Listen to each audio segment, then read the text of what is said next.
Hey everyone. So a while back I was challenged by Michael Grimm from MKL GRM Fine Art, and it was for the 3-in-1 cup. I just did one a little bit ago and I did get some cells again without using silicone. So I totally mixed this different. I'm using the same mixture that I used for my Dutch pour, which is using the Creative Inspirations. Here it is. Polymer gloss, medium, and varnish. So I mixed that, using it like Floetrol, and added just a little bit of water, which I normally don't like to do, but in order to get it to the consistency that I needed, I had to add just a little bit of water. So I'm going to, this is just a cup hot glued into another cup, and then this is a bottom of an old juicer. I wanted the spout, so I thought it'd be easier to pour. So I'm going to add the black to the outside.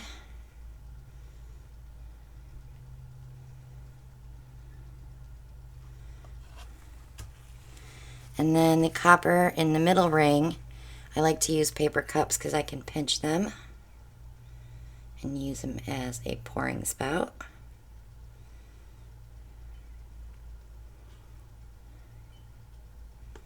Wait for that last drip. And then, of course, the white.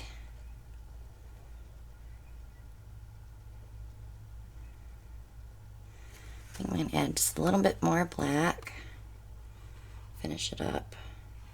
So this is a ton of paint. We probably don't even need it all. But I am going to turn my canvas this way. I already have my white base down.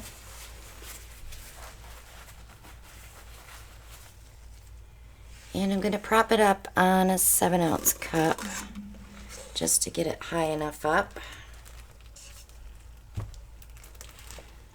And hopefully y'all will be able to see this coming down. Okay. Nope, you're not going to be able to see. So I'm going to move this back a little bit because I want you to see how it comes out of the cup.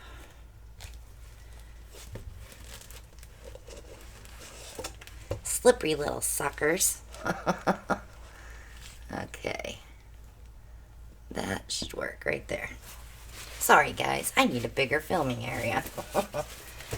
Okay, here we go. So you're not going to pour it this way, you're going to pour it this way because you want that white and black to mix.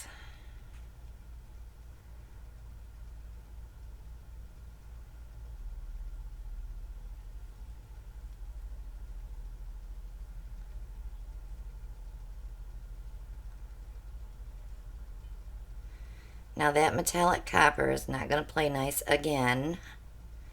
I already see some cells starting.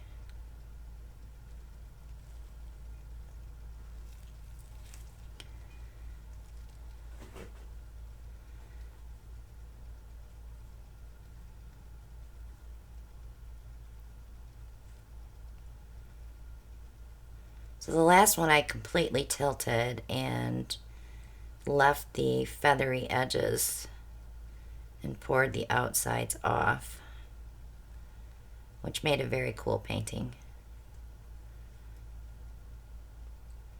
But on this one, I'm going to leave it.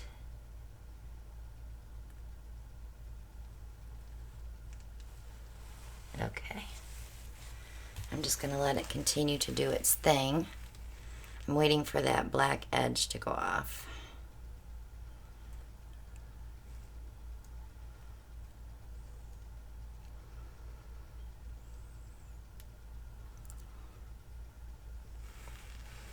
And you always get one wing that's bigger than the other.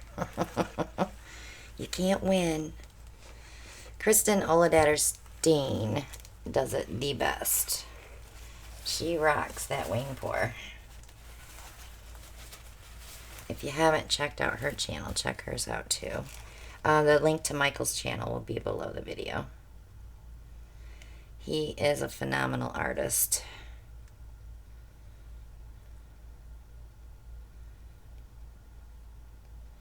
I'm just going to stretch it out a smidge I'm not going anywhere near that black edge.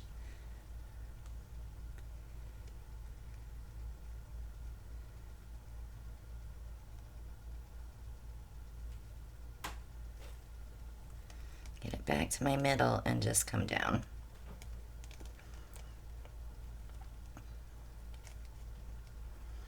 So I do have a ton of paint on there.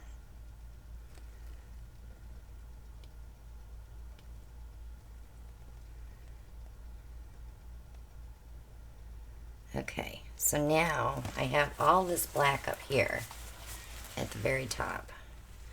So I'm going to just very slightly, ever so slightly, see if I can get all that paint moving underneath. But I may not be able to, because we'll have to stretch it back down.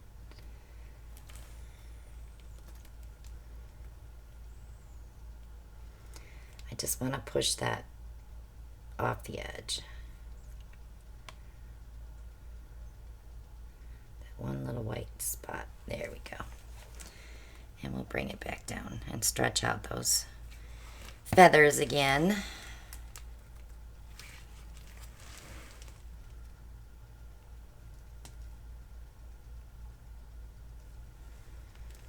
Okay, I'm not going to touch it anymore.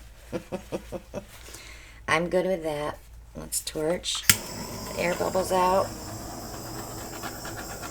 Now this is a varnish and a medium, so I'm hoping we don't get any cracking. We shall see when it's dry. But that's about it, guys. If you haven't subscribed yet, go ahead and click below. Hit that notification button, the little bell there. You'll be notified when we upload new videos. Click like and share and leave a comment. Check out Michael's channel. The link is below this video. He does some pretty amazing stuff, and I'm sure you will subscribe while you're there. Shop with us on Amazon for all your paint pouring supplies, Etsy for paintings. We have so many links below for the stone coat resin, and also our fan mail post office box address is down below, and our PayPal link if you want to donate to the channel and get entered in on our giveaways. Our sponsored giveaways are amazing. So thanks so much for watching, guys, and we'll see you all on the next one. Bye now.